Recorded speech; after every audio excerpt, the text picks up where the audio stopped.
ఆఖరి ఒక్క నిమిషం, ఎవరూ కళ్ళు తెరవరాదు. హాయిగా శ్వాస మీద ధ్యాస పెట్టుకుంటే చెప్పండి స్ట్రెస్.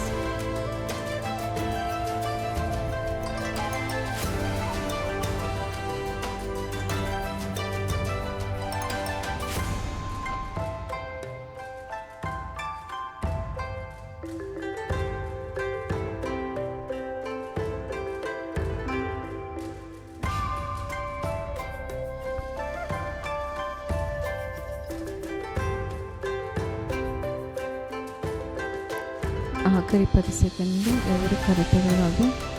ముందుగా మీ చేతి వేళ్ళని విడదీసి కళ్ళ పైన పెట్టుకోండి. ఒక 5 సెకండ్స్. 5 4 3 2 1 0. నిదానంగా మీ చేతి వేళ్ళని చూసి మీ కళ్ళు ఓపెన్ చేసుకోండి. మరి ఈ అద్భుతమైనటువంటి ధ్యానానికి ఒక్కసారి గట్టిగా చప్పట్లేదు, ఇంకా గట్టిగా. ఈ మహా దివ్య క్షేత్రానికి ఒకసారి గట్టిగా చప్పట్లు, ప్రతిసారికి ఒక్కసారి గట్టిగా చప్పట్లు, మనందరికీ ఒక్కసారి గట్టిగా చప్పట్లండి. బుద్ధ పౌర్ణమి వేడుకలకి గట్టిగా చప్పట్లు. అలాగే పిఎంసి ఛానల్ వారికి, కెమెరామెన్స్కి అందరికీ కూడా ఒక్కసారి గట్టిగా చప్పట్లండి. గొప్ప సేవల్ని అందిస్తున్నారు. Thank you.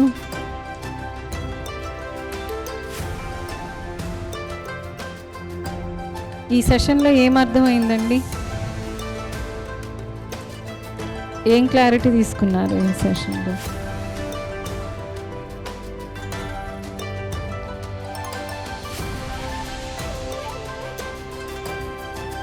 సార్,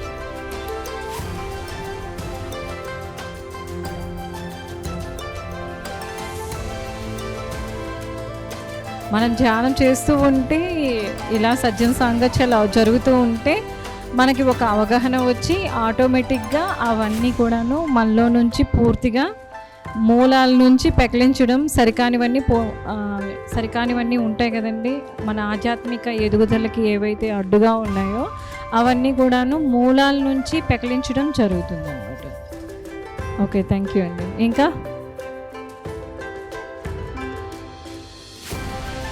ఏంటమ్మా?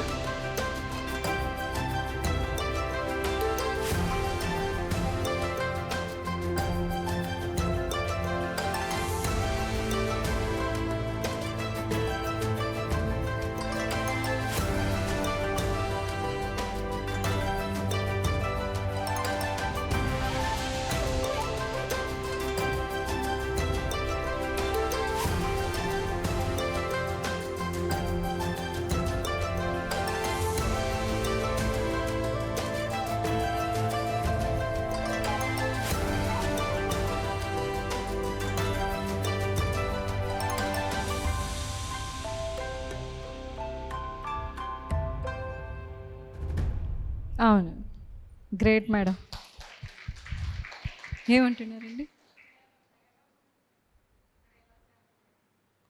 సేవ ఎప్పుడు కూడానండి ఆత్మతత్వంతోనే చేయాలండి, ఎక్స్పెక్టేషన్స్తో చేయకూడదు. ప్రతి దగ్గర ఈ శక్తి క్షేత్రానికి కావచ్చు, మన ఆత్మ ఎదుగుదల హై లెవెల్లోనికి వెళ్ళేది సేవ ద్వారానండి. మీరు ఎందుకు అంటే సేవాభావంలోనే మనకి అనేక రకమైనటువంటి వ్యక్తులు తారసపడుతూ ఉంటారు, అనేకమైనటువంటి సిచ్యువేషన్స్ వస్తూ ఉంటాయి. అప్పుడే కదా మనలో ఉండేటటువంటి ప్రజ్ఞ బయటకు వచ్చి మనము ఆ యూనిటీతో, వన్నెస్తో ఎలా అందరినీ కలుపుకొని, అందరూ ఒకే స్థితిలో ఉండరు కదండి, ఒక్కొక్కరు ఒక్కొక్కలా ఉంటారు. ఈ యొక్క సేవ యొక్క అల్టిమేట్ గోల్ ఏంటి అంటే వన్నెస్లోనికి తీసుకుని వచ్చి పూర్ణత్వాన్ని అందజేయడమే సేవ యొక్క ముఖ్య ఇదన్నమాట. దాని యొక్క పర్పస్, సేవ యొక్క పర్పస్ ఏంటి అంటే పూర్ణత్వం మనలోనే వస్తుంది. ప్రతి ఒక్కరు, ఎంత బుద్ధుడైనా, ఎంతమంది మహాయోగైనా, ఏదైనా కూడాను మళ్ళీ తన సాధన చేసి ఆ బ్రహ్మతత్వాన్ని, ఆ పరమాత్మ తత్వాన్ని తెలుసుకున్నా కూడాను సేవాతత్వంలోనికి వచ్చిన తర్వాతనే అది పరిపూర్ణత సాధిస్తుంది. అది పరిపూర్ణత సాధించడం ఏంటి అంటే ఆ సేవలోనే తన యొక్క జ్ఞానాన్ని, ప్రజ్ఞని, శక్తిని అన్నింటినీ కూడాను సకల మానవాళికి ఈ ప్రపంచ శాంతి కోసం కావచ్చు, విశ్వ కళ్యాణం కోసం కావచ్చు, అది ఆ ప్రణాళికలో భాగంగా అవన్నీ ఇవ్వడం జరుగుతుంది. అప్పుడే తను పరిపూర్ణమైనటువంటి ఆ పరమాత్మ తత్వంగా మారడం జరుగుతుంది. మరి ఈ రోజుటికి కృష్ణుడు కావచ్చు, రాముడు కావచ్చు, జీసస్ కావచ్చు, మహమ్మద్ ప్రవక్త కావచ్చు, వీళ్ళందరూ ఇప్పటికీ ఎందుకు మనం వాళ్ళని తలుచుకుంటున్నాం, వాళ్ళ మార్గంలో ఎందుకు వెళ్తున్నాం, వాళ్ళు సేవలు చేసేటప్పుడు కావచ్చు, వాళ్ళు టీచింగ్ ఇచ్చినప్పుడు కావచ్చు, ఎన్నో ఎదుర్కొన్నారు. కానీ వాళ్ళు ఆ సమయానుకూలంగా, సందర్భానుసారంగా వాళ్ళ యొక్క ప్రజ్ఞను చూపించి, వాళ్ళు ఆ యొక్క సాధనని ఎంత లోతుగా పట్టుకొని ఉన్నామో ఆ లోతైన సాధనే అవతల వ్యక్తుల్లోన మార్పును తెస్తుందే తప్ప పై సాధనలు మాటలతో వచ్చేవి అవి ఏవి కూడా మన లోపల ఎప్పుడైతే మార్పు చెంది మనం సేవ చేస్తామో అప్పుడు అవతలి వాళ్ళల్లో కూడాను అంత హ్యూజ్ డిఫరెంట్ ట్రాన్స్ఫర్మేషన్ అన్నది జరుగుతుందండి. దానికి నిలువెత్తు నిదర్శనంగా మనం పత్రి సార్నే చెప్పొచ్చు. ఆయన ఎప్పుడూ తన స్వలాభం కోసం ఏమీ చేయలేదు. ఒక పిఎంసి గురించి కూడా చెప్పొచ్చండి. మేము సాధన చేసినప్పుడైతే నిజం చెప్తున్నానండి, ఇప్పుడు ఎవరైతే వచ్చారో వాళ్ళు నిజంగా చాలా బ్లెస్డ్. మేము సాధన చేసినప్పుడు నాకైతే నా పర్సనల్గా అయితే అసలు ఎక్కడ క్లాసులు ఇలా జరుగుతాయన్న విషయం కూడా నాకు తెలియదు అనమాట. నేను ఎక్కడ క్లాసులు వినలేదు కూడాను. నేను ఓన్గా సాధన చేసుకోవడం కావచ్చు, మౌనంలో ఉండడం కావచ్చు, ఇవన్నీ నా లోపలలోనికి వెళ్ళి నాకున్న ఒకటి ఏంటంటే జాన్ జగత్ అన్న బుక్ అండి. ఆ బుక్ నాకు కొంచెం వరకు యూటిలైజ్ అయింది, చాలా వరకు యూటిలైజ్ అయింది, కొంచెం కాదు. ఆ జాన్ జగత్ బుక్ చదవడం వల్లనే నేను మౌనంలోనికి వెళ్ళగలిగాను. అది కూడా పత్రి సార్ చెప్పినటువంటి ఆ యొక్క మౌనం గురించి ఒక 10 లైన్స్ ఇంత చెప్పున్నారు. అది నాకు కూడాను చాలా ఎక్కువ కోపం ఉండేది. సో నాలో ఉన్నటువంటి మనోవికారాలని రిమూవ్ చేసుకోవడానికి, అవన్నీ అర్థం చేసుకోవడానికి నిజంగా నాకు మౌనం చాలా ఉపయోగకరంగా ఉండింది. ఇంకాస్త ఎదగలిగాను. సో ధ్యాన్ జగత్ అన్న బుక్ కావచ్చు, ఇప్పుడున్న పిఎంసి ఛానల్ కావచ్చు, చాలామందికండి ఎంతమంది అది చూసి పిఎంసి ఛానల్ ద్వారా ఇందులోనికి ధ్యానంలోనికి వచ్చిన వాళ్ళు చాలామంది ఉన్నారు. మాకప్పుడు ఇప్పుడు సజ్జన సాంగత్యం అన్నది చాలా ఈజీ అయిపోయింది. పిఎంసి ఛానల్ మనం ఎక్కడికో ఏ ఊరో ఎక్కడికి వెళ్ళాల్సిన అవసరం లేదు. జస్ట్ పిఎంసి ఛానల్ ఓపెన్ చేసుకుంటేనే చక్కగా మనకి మీకు ఏ జ్ఞానం కావాలంటే అప్పటికి ఆ మాస్టర్ యొక్క నాలెడ్జ్ అందించబడుతూ ఉంటుంది. సో పిఎంసి ఛానల్కి ఒక్కసారి గట్టిగా చెప్పట్లేండి, అవునే కాదా? ఎందుకు అంటే కోవిడ్ సమయంలోనే చాలామంది ఎక్కడికి మనం వెళ్ళలేకపోయాం. అసలు కోవిడ్ సమయంలో పిఎంసి చేసినటువంటి సేవలు అద్భుతం అండి. అందరూ ప్యానిక్ అయిపోయి భయపడిపోయి ఉన్న సందర్భంలో కొన్ని వేల మంది పిఎంసి ఛానల్ చూసి ధ్యానంలోకి వచ్చిన వాళ్ళు చాలామంది ఉన్నారు. ఎందుకంటే నేను చాలా క్లాసులకు వెళ్తుంటాం కానీ వాళ్ళు చెప్తూ ఉంటాం, మీరు ఎప్పుడు వచ్చారు ధ్యానంలోనికి అంటే పిఎంసి ఛానల్ చూసి కోవిడ్ టైంలోనే వచ్చామండి అనేసి చాలామంది చెప్తూ ఉంటారు. సో మీరందరూ ఈ టైంలో వచ్చిన వాళ్ళందరూ నిజంగా చాలా చాలా అదృష్టవంతులని చెప్పుకోవచ్చు. చాలామంది మాస్టర్స్ యొక్క జ్ఞానం పిఎంసి ఛానల్ ద్వారా వస్తుంది. సో మీరంతా చాలా మనము ఏదైనా కూడానండి నిష్కామ కర్మ చేసినప్పుడే మనకి ఆ కర్మ సంబంధం కూడా లేకుండా బయటపడిపోతామండి. నిష్కామ కర్మ చేసినప్పుడే మనకి 100% కాదు అంతకు మించి మనం చేస్తామన్నమాట. ఒక పత్రిసార్ లాగా ఆయన ఏ క్షణం కూడాను ఖాళీగా లేరు. అసలు నేను ఎప్పుడు సార్ని ఖాళీగా చూడలే, ఏదో ఒక పనిలోనే ఆయన ఉండేవారు. సో అంత విస్తృతమైనటువంటి సేవలు చేయడం జరుగుతుంది. ఒక మనిషి అంత చేశారు అంటే మరి మనం అందరం కలిస్తే ఎంత చేస్తామండి? మరి ఆయన అనుకున్న విజ్డమ్ని మనము చేయడం ఎంత ఈజీగా అవుతుంది, అవునా కాదా? ఒక మనిషి ఇంత సాధించినప్పుడు మనం అందరం కలిస్తే ఇంకెంత సాధిస్తాం? ఆయన అనుకున్నటువంటి జాన్ జగత్ కావచ్చు, పిరమిడ్ జగత్ కావచ్చు, శాకాహార జగత్తు, ఇవన్నీ కూడాను చాలా ఈజీగా అయిపోతుంది. మనం అందరం కలిసి నిష్కామ కర్మతో, ఆత్మతత్వంతో, యూనిటీతో, వన్నెస్తో చేసినప్పుడు ఇదంతా మనందరికీ చాలా చాలా ఈజీ అయిపోతుంది, సాధ్యం అవుతుంది కూడా. అలాగే ఈ వశిష్ఠ గౌతమి అన్న ఈ మహా దివ్యక్షేత్రం అన్నది మనందరికీ ఇది ఎందుకంటే ఇందులో చాలామంది స్పిరిచువల్ సైంటిస్టులు ఇందులో ఎన్నో మహా ప్రయోగాలు చేయడానికి ఇది గొప్ప స్థానం ఇది ఈ మహాక్షేత్రంలో. ఎందుకంటే అల్టిమేట్ ఈ పిరమిడ్ కట్టడం, డిజైనింగ్ కావచ్చు, మెర్కాబా పెట్టడం కావచ్చు, శ్రీయంత్రం పెట్టడం కావచ్చు, దీని యొక్క పూర్తి చేసేటటువంటి బాధ్యత మనందరి మీద ఉంది. దీనిలో మనం అందరం భాగస్వాములు కావాలి. మరి మనం అందరం కూడాను మన ధర్మాన్ని, ఇది కూడా దీన్ని నిలబెట్టే ధర్మం మన మీద ఉంది. అందరం కూడాను ఇందులో పాల్పంచుకొని దీన్ని కూడాను పరిపూర్ణ స్థితికి, ఈ కట్టడం ఇంకా ఇది కాదు, ఇంకా అల్టిమేట్గా ఉంటుంది. దీని తాలూకా మనము కంప్లీట్ డిజైన్ మనం ఇందులో చూసినట్టయితే, టీవీలో చూసినట్టయితే చాలా అల్టిమేట్గా చాలా అద్భుతమైనటువంటిది. ఇది మన కోసం కాదు, విశ్వ కళ్యాణం కోసం ఇలాంటివన్నీ క్షేత్రాలు, శక్తి క్షేత్రాలు. ఎందుకంటే యూనివర్సల్ ఎనర్జీ మొత్తం కూడాను తీసుకొచ్చి, ఎందుకంటే డైరెక్ట్గా యూనివర్సల్ ఎనర్జీని మనం డైరెక్ట్గా రిసీవ్ చేసుకోలేను. ఆ శక్తిని మనము అందరం కూడాను ఆ శక్తిని ఒక్కసారి అంత వస్తే మనం తట్టుకోలేము అసలు.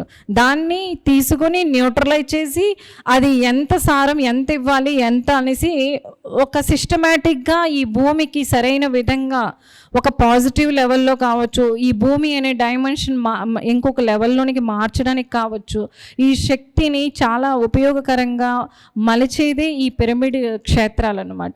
మరి ఇంత అద్భుతమైనటువంటి ఈ పిరమిడ్ క్షేత్రాలని పూర్తి చేయాల్సినటువంటి బాధ్యత మనందరి మీద ఉంది. కాబట్టి మనందరం కూడా ఇందులో పంచుకొని సేవా ధర్మంని మనము దృష్టిలో పెట్టుకొని దీన్ని పూర్తి చేద్దామనేసి మనమందరము ఇందులో పాల్పంచుకుందాము. ఒక్కసారి అందరూ గట్టిగా చెప్పట్లండి. మీ అందరి యొక్క సపోర్ట్ చాలా కావాలి. మనం ఎంత సపోర్ట్ చేస్తామో అంత తొందరగా ఇది పూర్తవడం జరుగుతుంది. దీంట్లో మరి ఎన్నో సంబరాలు, ఎన్నో జ్ఞానానికి సంబంధించినటువంటి క్లాసులు కావచ్చు, చాలా ఆధ్యాత్మిక పరమైనటువంటి కార్యక్రమాలు ఇక్కడ జరుగుతాయి. సో మనందరం కూడా ఇందులో భాగస్వాములు అవుతాం. ఎంతమంది అవుతారండి? ఎవరెవరు అవుతారు?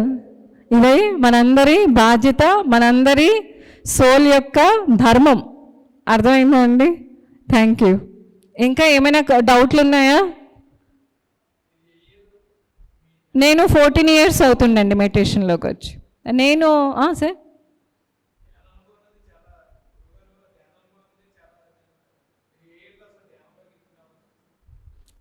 ఒక్కొక్కరికి ఒక్కొక్క కథ ఉంటుందిలేండి ధ్యానంలో రావడానికి. ప్రతి ఒక్కరికి, కొంతమందికి నార్మల్ డైరెక్ట్గా వచ్చి ఉంటారు, అంటే మానసిక ప్రశాంతత కోసం కావచ్చు.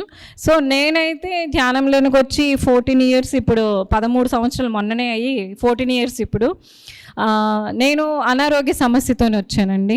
అండ్ నేను చిన్నప్పటి నుంచి శాకాహారిని, నాకు అలవాటు లేదు. అండ్ నేను అనారోగ్య సమస్య అంటే నేను ఏకంగా చనిపోతానన్నారనమాట. నేను బెడ్ మీదే మొత్తం literally I was in comma stage అనమాట.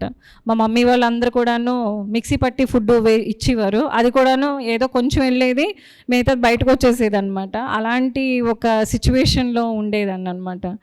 అప్పటికి నాకు 22 years ఏజ్. సో ఆ టైంలో ఏంటంటే ఇంకా నేను బతకను అని చెప్పేశారు డాక్టర్స్.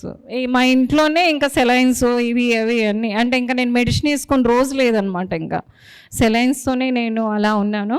అప్పుడు మా మామయ్య గారి కొలీగ్ ఒక ఆయన, Madhavarao master, retired post master ఆయన నన్ను చూసి, ఏంటి ఇంత చిన్నమ్మాయివి ఇలా పొజిషన్ ఏంటుంది అని చెప్పేసి, నేను అసలు వెళ్ళని డాక్టర్ లేదండి. ఒరిస్సా నుంచి వైజాగ్ వరకు నేను అన్ని మెడిసిన్స్ వాడేశాను. అల్లోపతి, ఆయుర్వేదిక్ ఏవేంటి ఉంటాయి అన్నీ వాడేశాను అనమాట. దేనివల్ల తగ్గలేదు, ఏమీ లేదు. అంటే గైనిక్ ఇష్యూలండి. నాకు చాలా ఎర్లీగా మ్యారేజ్ అయింది. సో దానివల్ల చాలా సివియర్గానే ఆ ప్రాబ్లం రావడం, అది ఇంకా అవుట్ ఆఫ్ కండిషన్ అయిపోవడం, ఏ మెడిసిన్కి తగ్గలేదన్నమాట. సో ఇంకా కంప్లీట్గా నేను ఇంకా లిటరల్లీ కామా స్టేజ్లో ఉండేదాన్ని. బయట స్పృహ ఏమి ఉండేది కాదు. అప్పుడు ఆయన వచ్చి ధ్యానం చేస్తే తగ్గుద్ది అని చెప్పారు. నేను లోపల అనుకున్నాను, ఈ మెడిసిన్తో తగ్గదు, ఈయన ఎవరు చనిపోతానన్న వాళ్ళకి ధ్యానం చెప్తున్నారు ఏంటి అని చెప్పేసి నేను లోపల అనుకున్నాను. అప్పుడు ఆయనేమో ధ్యానం అంటే లోపల ఎవరోనండి నిజం చెప్పాలి నాకు ఏమో లోపల ఉన్నాడు ఎవడో ఒకడు కొట్టాడు 40 రోజులు అడిగారు ఆయన. అరే ఎప్పుడు చచ్చిపోతానో తెలియదు 40 రోజులు అడుగుతున్నారు ఏంటి, 40 రోజులు చెయ్యమ్మ మళ్ళీ గంట. నేను అసలు కూర్చోలేను అనమాట, పడుకోవడమే కంప్లీట్గా. అలాంటిది ఈయన 40 రోజులు అడుగుతున్నారు, మళ్ళీ కూర్చొని ధ్యానం చేయాలి, ఎలారా బాబు ఈయనెవరు అనుకొని రకరకాల క్వశ్చనింగ్స్ వస్తాయి కదండి. అలా మామూలుగా అనుకున్నాను. పైగా నాకు ఓపిక లేదు శరీరంలోన. దాదాపు ఒక 6 మంత్స్ పైనే ఆ కండిషన్లో ఉన్నాను. అప్పుడు ఆయన వచ్చి మా మమ్మీ వీళ్ళేమో ఇలా చేయి పట్టుకొని మెల్లిగా లేపి కూర్చోబెడితేనే నాకు నరకం చూశానండి. ఇక్కడి వరకు దిండ్లేసారనమాట. అంటే నా నడుము నిలవదు కదండి, ఇట్లా అంటే నేను పడుకున్నాను. అప్పుడు వాళ్ళు మా మమ్మీ ఆయన మెడిటేషన్ నాన్న అంటాను ఆయన్ని, నాన్న అని పిలుస్తాను. మళ్ళీ నాకు రీబర్త్ ఆయన ద్వారా వచ్చింది కాబట్టి నాన్నగారు అంటుంటాను. ఆయన ఇలా కూర్చోబెట్టి ధ్యానం చేయమంటే అసలు ధ్యానం చేయలేదు అసలు. అలాంటి కండిషన్లో ఎవరు చేస్తాం, భయంకరమైన నొప్పులండి. నరాలన్నీ చిదిమేసి నలిపేసి ఏదో చాలా అంటే వర్ణనాతీతం, ఇంకా మాటలకు సరిపోవు అలాంటి పెయిన్స్ లోపల నుంచి వచ్చేసాయి అనమాట. ఇంకా కళ్ళు మూసుకున్నా కూడాను నేను ఏదో నేను చనిపోతానన్నాను కదా, చనిపోతానని డాక్టర్లు చెప్పారు, ఇంక చనిపోతాను కదా, ఈయన అనవసరంగా నాకు నరకం చూపిస్తున్నారు ధ్యానం చెప్పి అని చెప్పేసి కళ్ళు మూసుకొని శ్వాస మీద ధ్యాస లేదు ఆయన తిట్టుకొని కూర్చున్నాను అనమాట. నరకం చూపిస్తున్నారు అనేసి ఏడ్చుకుంటూ లోపల అలా చేస్తూ ఉన్నాను. అసలే ఓపిక లేని శరీరం కాబట్టి ఎంతసేపు తిట్టుకుంటాను. ఏదో సమయంలో అలా లోపలికి వెళ్ళానండి. అలా వెళ్ళిన తర్వాత మిరాక్యులస్‌గా హీలింగ్స్ చాలా జరిగాయి అసలు. అసలు మాటలకి అండ్ బియాండ్‌గా జరిగాయి. బియాండ్ ఇంకా మన మైండ్‌కి అర్థం కాదు. హాస్టల్ పరంగా చాలా చాలా ఎక్స్‌పీరియన్సెస్ ఆ టైంలో రావడం, అలాంటి ఎక్స్‌పీరియన్స్ నుంచి చాలా హీలింగ్ హాస్టల్ మాస్టర్ల ద్వారా జరగడం. వితిన్ ఒక 4 మంత్స్‌లోన ఈరోజు కనిపిస్తున్న నేనన్నమాట మీ అందరి ఎదురుగా.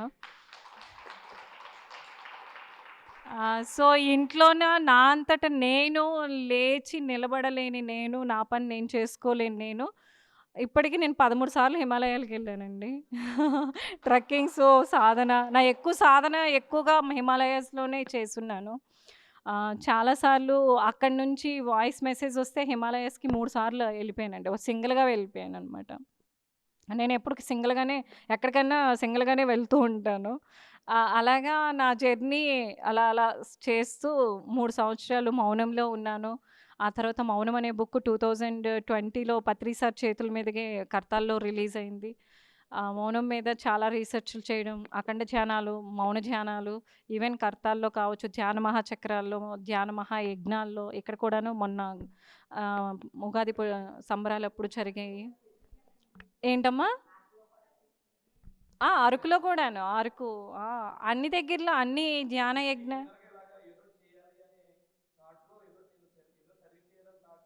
No, no, no, no. ప్రతీదీ నాకు ఇన్‌ట్యూషన్ నుంచి వచ్చేదండి. నేనే ఒక్క పని కూడాను కావాలని శరీర అంటే ఆలోచన మానసిక స్థాయిలో ఏ పని నేను చేయలేదండి. ఈవెన్ నా ఎన్ ఇ ఇప్పుడు అది రొటీన్ అయిపోయింది గానండి. ఈవెన్ నాకు మీరు క్లాస్‌కి ఫర్ ఎగ్జాంపుల్ పిలిచారంటే నా ఇన్‌ట్యూషన్ చెప్తే గాని ఎళ్ళేదాన్ని కాదండి. ఈ క్లాస్‌కెళ్ళనా? వద్దా? అంటే అంతలాగా ఉండేదనమాట నాకు. కొన్నిసార్లు అలాగా చెప్తేనే నేను వెళ్ళేదాన్ననమాట. ఈ క్లాస్‌కి నువ్వు చాలా అవసరము అంటే అలా వెళ్ళేదాన్ని. నేను మోస్ట్‌లీ నేను ఈవెన్ 2019 వరకు కూడాను ఎక్కువ సాధనలోనే ఉన్నాను. క్లాసులు చెప్పడం తక్కువ. అంటే మనకి ఒక పరిపూర్ణమైనటువంటి అండర్‌స్టాండింగు, రియలైజేషను లేకుండా ఏం చెప్తామో అనేసి నాకుండేది. ఒక క్లారిటీ కావాలి. ఇప్పుడు మనం బయటకొచ్చినాక చెప్పినప్పుడు రూట్ లెవెల్‌లో చెప్పాలి, పైన కాదు అనేసి ఆ రూట్ కాజ్ మనకి తెలిసినప్పుడే కదండీ! ఆ రూట్ లెవెల్‌లో మనకి అండర్‌స్టాండింగ్ రావడం కావచ్చు, రియలైజేషన్ కావచ్చు, ఆ తర్వాత మానసికమైనటువంటి రుగ్మతలు కావచ్చు, అరిషడ్ వర్గాలు కావచ్చు, వీటన్నిటి మీద ఒక క్లారిటీ, ఒక బ్యాలెన్సింగ్ ఇవన్నీ ఎప్పుడైతే మనకొస్తాయో అవతల వ్యక్తులకు కూడాను అది అప్పుడు అందుతుంది. ఎందుకంటే బయటకొచ్చి క్లాసులు చెప్పినప్పుడు రకరకాల మనుషులు, రకరకాల ఈ సిట్యుయేషన్స్ ఉంటాయి కాబట్టి వాటన్నింటిని బ్యాలెన్సింగ్‌గా ఇప్పుడు చెప్పాను కదండీ! యూనిటీ తర్వాత వన్నెస్ ఇవన్నీ కూడాను అక్కడ మనము వెళ్ళి 100% వర్క్ చేశామా లేదా అన్నది కావాలి. నేను 100% ఎళ్లి అక్కడ చెప్పానా లేదా అన్నది నేను చూసుకుంటాను తప్ప నాకు అక్కడ ఎవరు ఎంత బాగా నన్ను రిసీవ్ చేసుకున్నారా, నన్ను బాగా చూసుకున్నారా, నాకు ఫెసిలిటీస్ ఇచ్చారా అన్నది ఎప్పుడు చూసుకోలేదండి. అందరము ఒకటే. కొన్ని సందర్భాల్లో జరగొచ్చు, కొన్ని సందర్భాల్లో జరగకపోవచ్చు. మనం అన్నింటినీ యాక్సెప్ట్ చేయాలి. మనం ఆచరిస్తున్నామా, పై మాటలు మాట్లాడుతున్నామా అన్నది చాలా అవసరం అండి. సో నేను నోటి నుంచి వచ్చింది అంటే చేస్తాను, చేసిందే నేను చెప్పుంటాననమాట. ఈ రెండే నేను చేసుకుంటూ క్లాసులకి ప్రాక్టికల్‌గా వెళ్తూ ఉంటాననమాట. సో, ప్రాక్టికల్ నాలెడ్జ్ అన్నదే మోస్ట్‌లీ నేను చెప్తూ ఉంటాను. నా నా యొక్క ట్రాన్స్‌ఫర్మేషన్ కావచ్చు, నేను చేసినటువంటి ఆచార వ్యవహారాలు కావచ్చు, ఇవన్నింటినీ ఎక్కువగా క్లాసుల్లో చెప్తూ ప్రాక్టికల్‌గా మౌన ధ్యానం ద్వారా వాటిని అవతల వ్యక్తులకు కూడాను దాన్ని ఎక్స్‌పీరియన్స్ చేసే విధంగా చేయిస్తూ ఉంటాననమాట. ఎక్కువగా అఖండ ధ్యానాలు, అఖండ మౌన ధ్యానాలు చేయిస్తూ ఉంటానండి. అది. థ్యాంక్ యూ అండి. ఇంకా ఏమైనా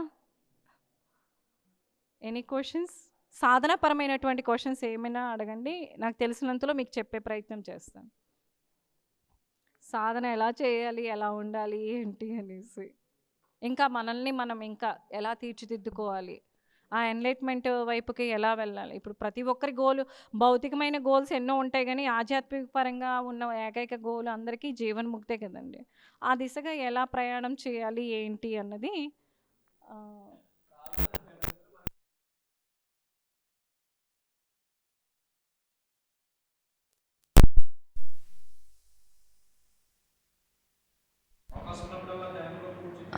మనము సంసారంలో ఉన్నాం కాబట్టి ఒక్కొక్కసారి అది ఒకే సమయంలో చేయడం అన్నది గొప్ప విషయం. అది దానివల్ల డిసిప్లైన్ వస్తుంది. కొన్నిసార్లు అది మిస్ అవుతుంది. కాబట్టి ఎప్పుడైనా సమయమే సాధనని చెప్పబడింది కాబట్టి సమయమే సాధనగా చూసుకుంటూ ఒకే సమయంలో చేయడం అన్నది డిసిప్లైన్. కాబట్టి అలా చేస్తూ ఉన్నప్పుడు అంటే అవన్నీ స్టార్టింగ్ దశలోనండి. చేసినప్పుడు దానికి కొంచెం ట్యూన్ అవుతాం. అప్పుడు ట్యూన్ అవ్వడం వల్ల చక్కగా లోపలికి వెళ్ళగలుగుతాం. సాధన పెరిగే కొలది ఏంటంటే నిరంతర సాధనలాగే అయిపోతుంది. ప్రతిదీ కళ్ళు మూస్తే ఒక రకమైన సాధన, కళ్ళు తెరిచినప్పుడు అవగాహనతో సాధన. ఇలాంటివి అంటే అందరూ ఒకే స్థితిలో ఉండరు. ఒక్కొక్కరు ఒక్కొక్క స్థాయిలో ఒక్కొక్క స్థితిలో ఉంటారు. కాబట్టి అందరినీ అవగాహన చేసుకుంటూ మనం ఏదైతే ఇక్కడికి వచ్చిన పర్పస్ ఏదైతే ఉంటుందో దాన్ని ఫుల్ఫిల్ చేసుకుంటూ నిష్కామ కర్మ చేసుకుని వెళ్ళడమే అసలైనటువంటి సేవ అండి. ఆ పని చేసుకొని వెళ్ళిపోవడం, ఇంకెవరిని వేలైతే చూపించడం కాదు. ఎప్పుడు కూడాను మనల్ని మనమే చూసుకుంటూ వెళ్ళిపోవాలి. మన ఇటువైపు కాదు, ఇటువైపు తిప్పుకుంటూ సెల్ఫ్ చెక్ చేసుకుంటూ మరింతగా మన యొక్క చైతన్య స్థాయి కావచ్చు, జ్ఞానముల పరంగా కావచ్చు, ఆ తర్వాత ప్రజ్ఞ పరంగా కావచ్చు, ఇంకా విస్తరించడమే. మరి రోల్ మోడల్గా ఎలా తీసుకుంటామండి ఈ సిచ్యువేషన్లో కూడాను? ఇంత బాగా వీళ్ళు చేయగలిగారు అన్నదే కదండి నిదర్శనం. మీ యొక్క సాధన ఎలా అవతల వాళ్ళకి తెలుస్తుంది అంటే మీ యొక్క బిహేవియర్ ద్వారా, మీరు అక్కడున్న సిచ్యువేషన్ని మీరు ఎంత సమర్థవంతంగా, ఎంత ప్రజ్ఞతోని మీరు వ్యవహరించారన్నదే తెలుస్తుందన్నమాట.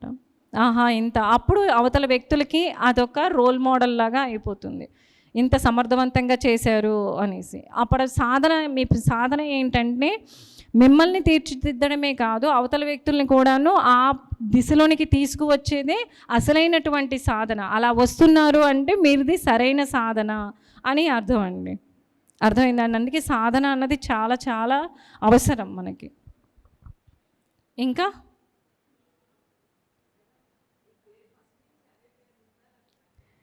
నా పేరా శ్వాసలీల.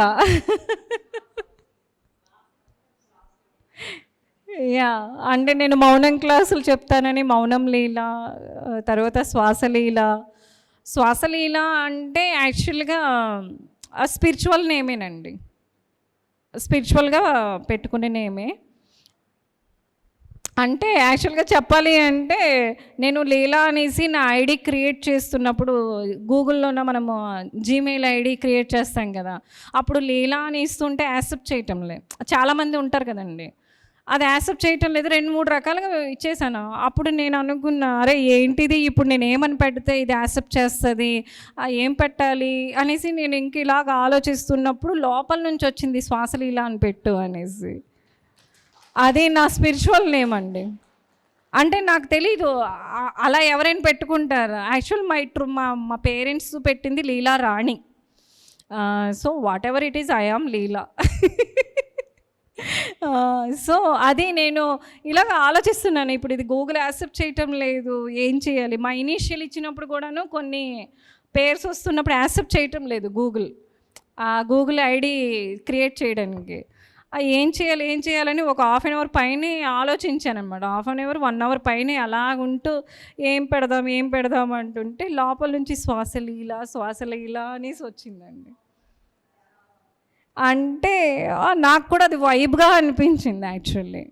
నాకు ఇప్పుడు ఎవరైనా శ్వాస అంటే వెంటనే ఇలా చూస్తుంటాను అనమాట. నాకు అంత అడాప్ట్ అయిపోయింది.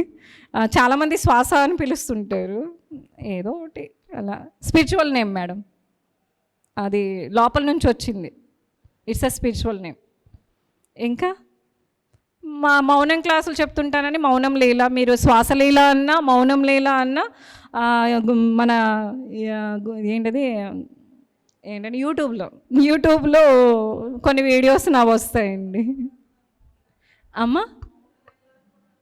మౌనం లీల అంటారు. మౌనం క్లాసులు అండ్ మౌనంలో ఉన్నాననేసి మౌనం లీల అంటుంటారు. మీరు మౌనం లీల అన్న శ్వాసలీల అనేసి మీరు యూట్యూబ్లో కొట్టిన కొన్ని వీడియోస్ వస్తూ ఉంటాయి అన్నమాట. అదే. ఇంకా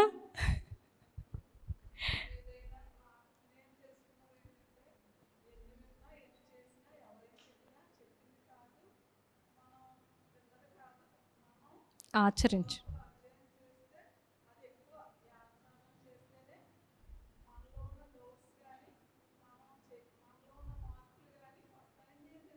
అవును మేడం, ఖచ్చితంగా. అవునండి. అవి ఓకే, కొంతవరకు అవి మనల్ని ఉపయోగకరంగా ఉంటుంది. కానీ మన ఇంటర్నల్గా వచ్చిందే మనకి ఎక్కువగా ఎఫెక్ట్ చూపిస్తుంది అనమాట. ఎందుకు అంటే ఈవెన్ ఇప్పుడు సాక్షాత్ శివుడు వచ్చి నువ్వు గొప్పవాడివయ్యా అని చెప్పినా, ఈయన ఏదో కహానీ చెప్తున్నారు, అసలే బాలశంకరుడు, నేను ఇంకా పొంగిపోవడానికి అంటున్నారేమో అనేసి మన మీద ఎక్కడో ఒక డౌట్ వస్తుంది. కానీ మన లోపల నుంచి వచ్చిన దానికి అది 100% ఇంకా ఐఎస్జి మార్క్ లాగా అది మార్క్ అనమాట. అందుకే మన లోపల నుంచి వచ్చేది అద్భుతమైనటువంటిది. దానికి ఇంకా మనం అంటాం, అరే నాకు తెలుసు, నాకు లోపల నుంచి వచ్చింది, నేను ఇప్పుడు మీకు వచ్చింది నేను నమ్మకపోవచ్చు, బట్ మీరు 10 సార్లు అంటారు, అరే నాకు ఇది వచ్చింది, ఇది నిజం అనేసి మనం అంటూ ఉంటాం కదండి. అంటే మన లోపల నుంచి మార్పు ద్వారా, సాధన ద్వారా వచ్చేటటువంటి ఆ జ్ఞానం అది అద్భుతమైనటువంటిది. అది ఏంటి అంటే మనకి అనేక జన్మల యొక్క జ్ఞానం అంతా కూడా మన లోపలే ఉంది. అదేంటి అంటే ఎంత ఎక్కువగా సైలెన్స్లో ఉండి సాధన చేస్తామో, ధ్యానం చేస్తామో అంతగా అది యాక్టివేషన్ అయిపోతుంది అనమాట. మన లోపల ఉన్న ఆ జ్ఞానం, ఆ ప్రజ్ఞ. ఎందుకంటే ఆ విజ్ఞానమయ శరీరంలో అవన్నీ ఉంటాయండి. ఆ నాలెడ్జ్ అంతా కూడాను ఆ యొక్క విజ్ఞానమయ శరీరం మనలో ఉంటుంది. అది ఏ విధంగా ఓపెన్ అవుతుంది అంటే త్రూ సైలెన్స్లోకి వెళ్ళినప్పుడే మనం శూన్యం కనెక్ట్ అయ్యి ఆ ధ్యానం అన్నది చేస్తున్నప్పుడు ఆటోమేటిక్గా ఆ యొక్క విజ్ఞానమయ శరీరం యాక్టివేషన్ అయిపోతుంది. అందులో అనంతమైనటువంటి జ్ఞానం మనలో ఉంది. అది దానికి ఏంటి అంటే అది ఓపెన్ అవ్వాలి అంటే మౌనంలో ఉన్నప్పుడు మనలో ఉండేటటువంటి మనోవికారాలన్నీ రిమూవ్ చేయబడతాయి. మనకి అసలైనది అర్థమవుతుంది, వాస్తవాలు అర్థమవుతాయి, సత్యం అర్థమవుతుంది. కాబట్టి మౌనం దానికి ఎంతో సహకరిస్తుంది. సాధన చేయడం వల్ల ఆ శక్తిని సరిగ్గా మన కోసం, విశ్వ కళ్యాణం కోసం వాడగలుగుతామండి. అందుకే ఈ 2 ధ్యాన సాధకులకి ఏంటంటే 1 బాడీ 2 సోల్స్ అంటారు చూసారా, 2 సోల్స్ 1 బాడీ అంటారు చూసావా, అది అన్నమాట. మౌనము, ధ్యానము అన్నది సాధకులకి ఒక 2 కళ్ళులాగని చెప్పొచ్చు. ఈ మౌనములో ఉండేటప్పుడు మనోవికారాలు ఇవన్నీ పెకిలించబడతాయండి. ఆ తర్వాత ధ్యానం చేసే శక్తి వస్తుంది. ఇది ఎప్పుడైతే మనలో ఉన్నటువంటి మనోరుగ్మతలు తీయబడతాయో ఆ శక్తి వచ్చినప్పుడు దైవ కార్యంగా అది మారిపోతుంది అనమాట. ఆ శక్తితో అనుసంధానమైనప్పుడు, ఆ శక్తి మనలో ప్రవేశించినప్పుడు, ఆ శక్తితో మనం ఏంటంటే ఆ నిష్కామ కర్మ ఆత్మతత్వంతో వెళ్ళి సేవ చేసినప్పుడు అద్భుతమైనటువంటి ఒక మార్పులు జరిగిపోతూ ఉంటాయండి. ఆధ్యాత్మిక పరమైనటువంటి మార్పులు చాలా జరుగుతాయి అన్నమాట. దానికి నిలువెత్తు నిదర్శనం మన బ్రహ్మశ్రీ పత్రిజీ గారు, ఇంకెవరో కాదు. ఇంకా ఇంకా ఏమైనా అంత క్లారిటీయా?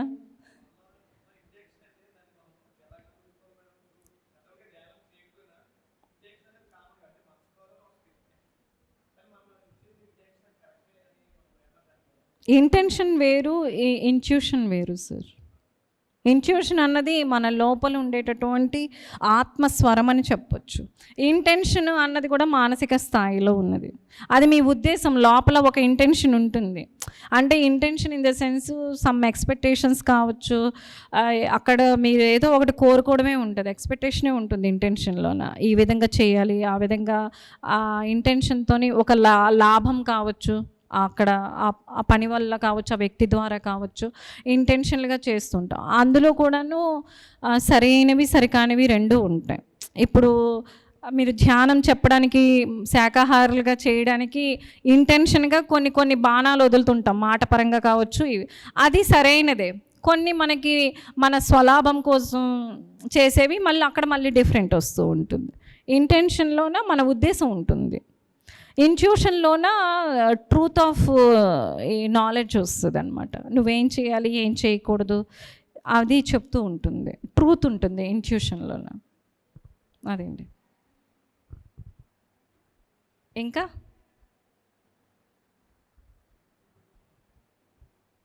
అందరికీ అన్నీ బాగా అర్థమైందా ఈరోజు క్లాసు? ఇంకేమైనా డౌట్స్ ఉన్నాయా? ఏమైనా సాధనాపరమైనటువంటి క్వశ్చన్స్ ఏమైనా ఉన్నాయా? అందరూ క్లియర్గా ఉన్నారు అనమాట.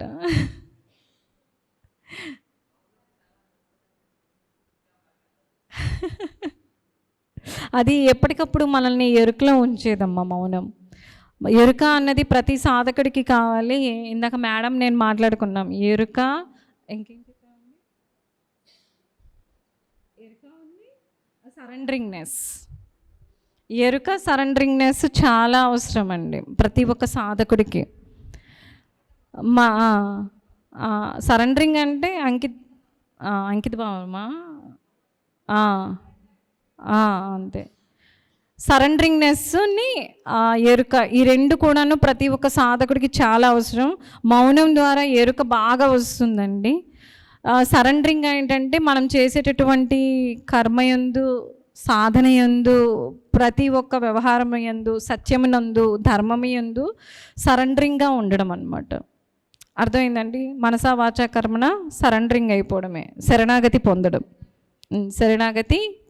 ఈ రెండు కూడాను ఒక సాధకుడికి ఏంటి, ఎరుక ఉండడం వల్ల మాయలో పడకుండా ఉంటాము, సరెండరింగ్నెస్ వల్ల అది మనకి ఆ అర్హతని సంపాదించుకోగలుగుతాం. అర్థమైందండి? ఆ బ్రహ్మతత్వం పొందడానికి వీటికి అర్హతని సంపాదించుకోవడానికి సరెండరింగ్నెస్ మనకి బాగా ఉపయోగపడుతుంది. ఎరుక అన్నది మళ్ళీ మనము ఎక్కడ ఇరుక్కుపోకుండా మనల్ని ఉన్నతంగా తీసుకెళ్ళడానికి, మనం ఏదైతే పర్పస్లో వచ్చామో ఆ దిశగా మనల్ని తీసుకెళ్ళడానికి ఎరుక అన్నది చాలా ఉపయోగకరంగా ఉంటుంది. ఈ రెండు సాధకుడికి చాలా అవసరం.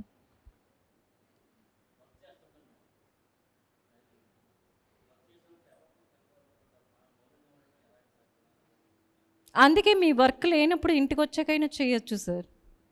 ఇంట్లో అయినా 1 అవర్ అయినా చేయొచ్చు, లేకపోతే మీ హాలిడేస్ టైంలో చేయొచ్చు. అదే చెప్పాను కదండి, నేను చాలా మౌనం క్లాసుల్లో నేను ఎప్పుడు చెప్తుంటాను. రమణులు వారు అంటారండి, నువ్వు కేవలం మౌనంగా ఉండు చాలు, ఆ మౌనానికి తెలుసు నేను ఎక్కడ తీసుకెళ్ళాలో అనేసి. మీరు కేవలం మౌనంగా ఉండండి, ఏ పని చేయొద్దు. మీ హాలిడేస్ టైంలోనైనా మౌనంలో ఉండండి. ఎవ్రీడే మీకు లేజర్ టైం ఉండేటప్పుడు ఆ లేజర్ టైంలోనైనా మౌనంలో ఉండండి. అది ఆ టైంలో మాత్రం మొబైల్స్, పేపర్ చదవడం, పుస్తకాలు చదవడం అవి మాత్రం 1 అవర్ 2 అవర్స్ చేసినప్పుడు చేయొద్దండి. అలా చేసినప్పుడు మనల మీద మనకి ఇది పోతుంది. అసలైనటువంటి నేను అంటే ఏంటో తెలుస్తుందండి మౌనంలో. అది మనల్ని అంత దీనికి తీసుకెళ్ళిపోతుంది అనమాట. చాలా చాలా రియలైజేషన్స్ వస్తాయండి మౌనంలో ఉంటే.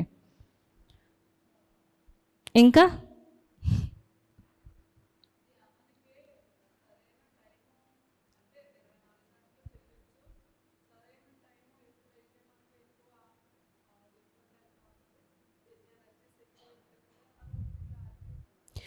క్లారిటీ అంటే నిజంగా ప్రతి సాధకుడికి ప్రతి క్షణము అద్భుతమే, మళ్ళీ తిరిగి రాదు కాలం, ప్రతిదీ అద్భుతమే.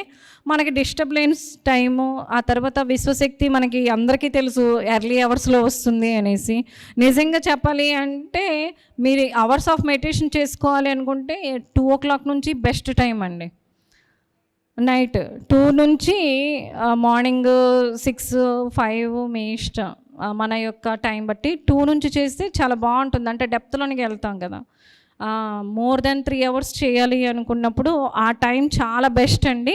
మనం 10కి కానీ పడుకున్నట్టయితే 10 నుంచి 2 o'clock వరకు పడుకున్నా ఇక్కడ ఈ నిద్ర బాగుంటుంది, శరీర ధర్మాన్ని పాటించిన వాళ్ళము అవుతాము. ఆ తర్వాత 2 నుంచి 6 వరకు 5 వరకు చేసిన మనము 2 కూడాను చాలా అద్భుతమైనటువంటి ట్రాన్స్ఫర్మేషన్ మనలో జరుగుద్దండి.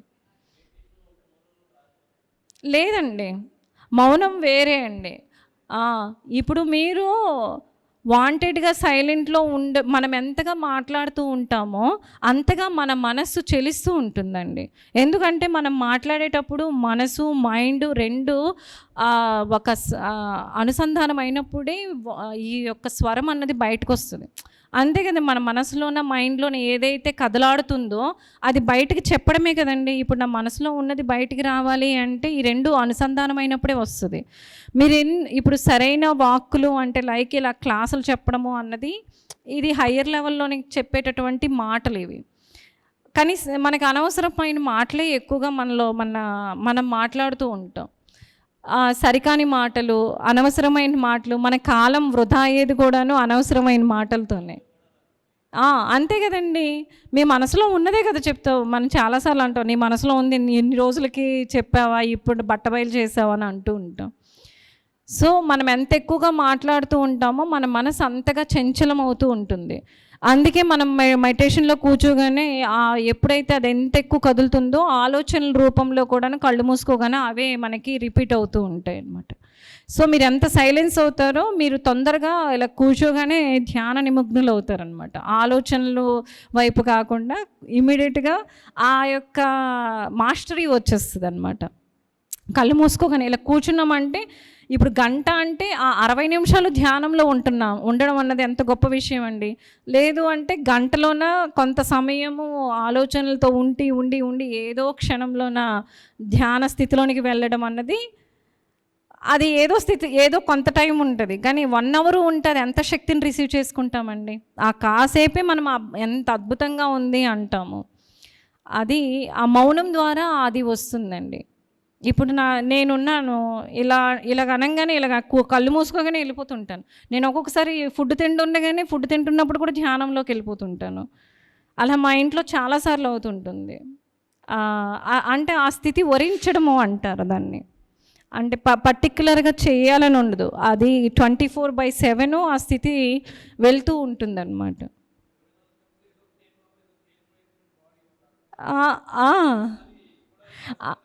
ఆ తర్వాత నిద్రతో కూడా సంబంధం ఉండదండి. ఇప్పుడు మేము అఖండ ధ్యానాలు ఇవన్నీ చేసినప్పుడు అసలు పడుకోం కూడానండి.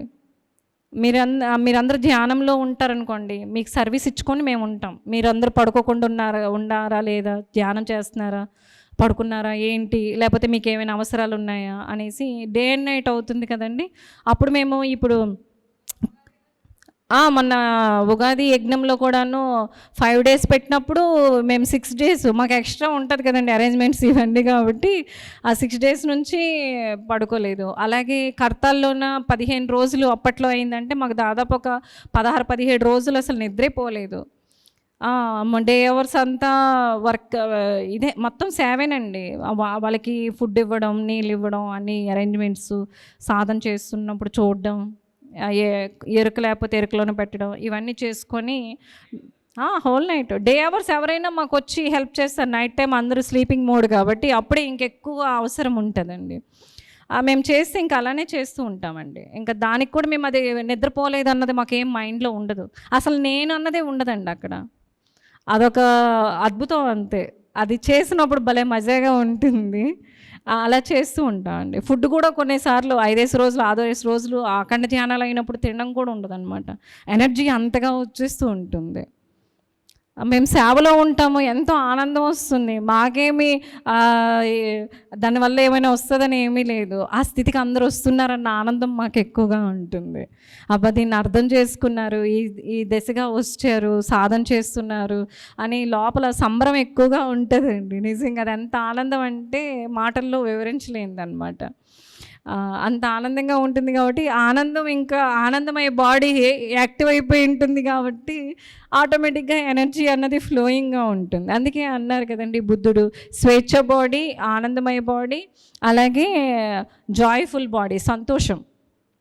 ఇది ఎప్పుడైతే యాక్టివేషన్లో ఉంటుందో సహజమైనటువంటి ధ్యానం జరుగుతూ ఉంటుంది. ఆ స్థితి పొందేసిన వాళ్ళు అనమాట, దాని మీద మాస్టరీ వచ్చిన వాళ్ళు. అలా ఎవరైతే ఉంటారో ఇహమందు పరమందు రెండు దగ్గరలో విహరిస్తారు. ఇహంలోన ఇక్కడ వర్కులు చేస్తూ ఆనందంగా ఆనందాన్ని పంచుతూ ఉంటారు. స్పిరిచువల్గా మహాశూన్యంలోనికి వెళ్ళిపోయి మహా పరిసత్యాలు తెలుసుకొని జ్ఞానవంతంగా ప్రకాశిస్తూ ఉంటారు అనమాట. బోత్ సైడ్స్ కూడాను అల్టిమేట్ వర్కులు ఒకేసారి జరుగుతూ ఉంటాయి. అలాంటి వ్యక్తుల ద్వారానే స్పిరిచువల్ రెవల్యూషన్స్, స్పిరిచువల్గా చాలా ట్రాన్స్ఫర్మేషన్స్ జరుగుతూ ఉంటాయండి. అది ఎప్పుడు సాధనకి ప్రథమ పీట మాత్రం వేయాలండి. సాధన ఇన్ ద సెన్స్ మానసిక స్థాయి నుంచి ఆత్మస్థితికి రావడమేనండి. అది సాధన యొక్క పరాకాష్ఠ.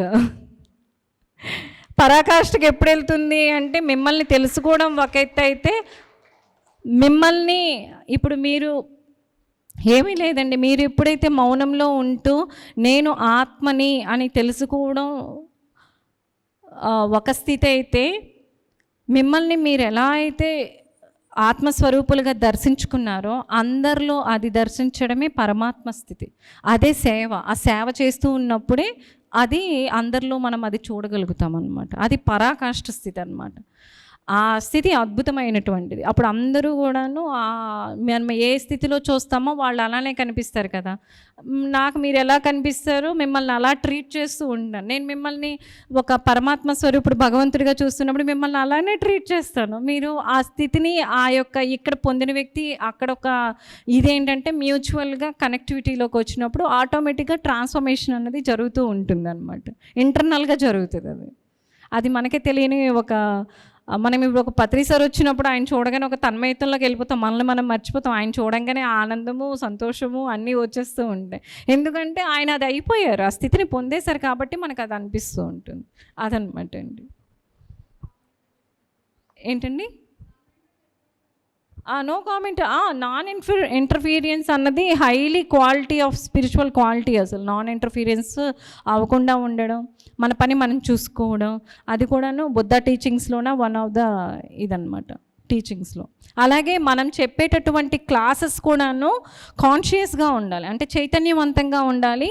అవతల వ్యక్తుల యొక్క సాధనలో కావచ్చు, వాళ్ళ ట్రాన్స్ఫర్మేషన్స్లో కావచ్చు, ఆ చైతన్యాన్ని మేల్కొల్పే విధంగా ఉండాలి. అవేంటి అంటే వాస్తవాలకి దగ్గరగా ఉంటూ అనంతతత్వంలోనికి తీసుకుని వెళ్ళేదే బుద్ధ టీచింగ్స్. సార్ అవునండి. శ్వాస నిలబడట్లని లేదు. దానికి ఇంకా మీకు కొంచెం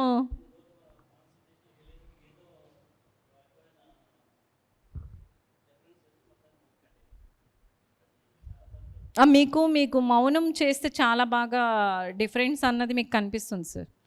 అవన్నీ మానసిక పొరల్లో ఉండేటటువంటి డిస్టర్బెన్స్ అండి. ఎప్పుడైతే మనం సైలెన్స్ అవుతామో ఆ లేయర్స్ అన్నీ కూడాను ఆటోమేటిక్గా రిమూవ్ అయిపోతుంటాయి అన్నమాట.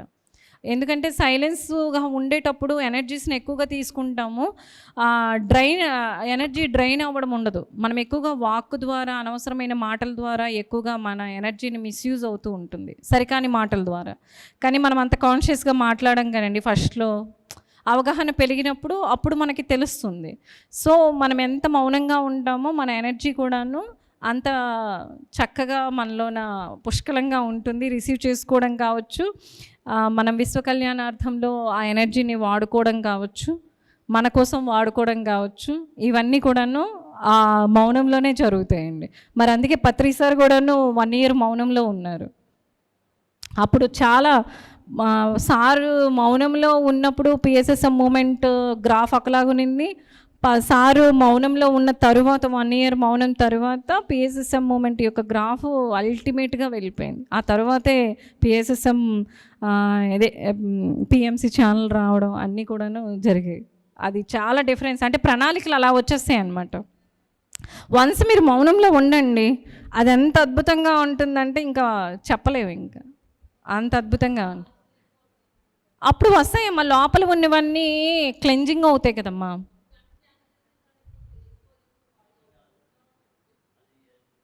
అది కామన్, ఎందుకంటే మనము బ్రేక్ ద రొటీన్లోనికి వెళ్ళాం కదా. అలాంటప్పుడేనమ్మా ఎక్కువగా ఇలాంటి సజ్జన సాంగత్యాల్లోన ముఖ్యంగా అఖండ ధ్యానాలు, మౌన ధ్యానాలు అయినప్పుడు మీరు కూర్చోండి, ఆటోమేటిక్గా ఇదైపోతుందండి. మేము చెప్పాను, నేను చాలాసార్లు చెప్పున్నాను. మేము ఒకసారి ఈ మొన్న కూడాను చాలామంది అఖండ మౌన ధ్యానంలోన అమ్మో ఇంత సమయమా అన్నారు. ఎవరు ఆ డైలాగ్ కొట్టారో వాళ్ళే ఎక్కువ సమయం కూర్చున్నారు అఖండ ధ్యానంలో. ఇక్కడ మొన్న ఉగాది సంబరాల్లో కూడాను, ఉగాది సంబరాల్లో ఎవరైతే ఆ డైలాగ్ కొట్టారో వాళ్ళు ఇచ్చిన టైం కన్నా ఎక్కువ కూర్చున్నారు. వాళ్ళు అన్నారు అమ్మో చాలా బాగుందండి అని అన్నారు. ఆ అఖండ ధ్యానంలోన అలాంటి చాలా ట్రాన్స్ఫర్మేషన్ వస్తుంది అనమాట. ఆ ఎనర్జీ అలా ఉంటుంది అక్కడ అద్భుతంగా. అందరూ ఒకే ఫ్రీక్వెన్సీలోన సాధన జరుగుతూ ఉంటుంది కదండి.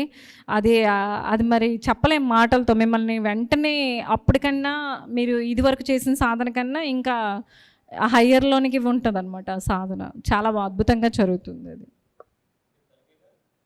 Sir Vizag sir, Vizag.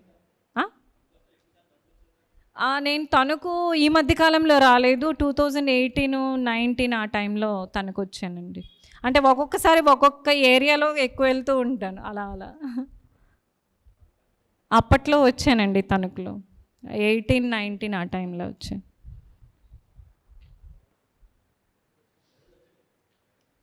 Sir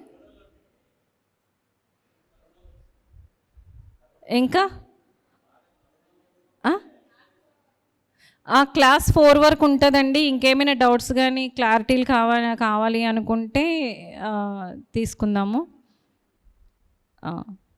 4 వరకు ఉండాలి, లంచ్ అయిపోయిన తర్వాత కూడాను. ఓకేనా? ఇప్పుడు బ్రేక్ ఇస్తాము. ఇప్పుడు మరి లంచ్ బ్రేక్ చేసుకున్నాక మళ్ళీ కలుద్దాం అయితే. థ్యాంక్ యూ అండి.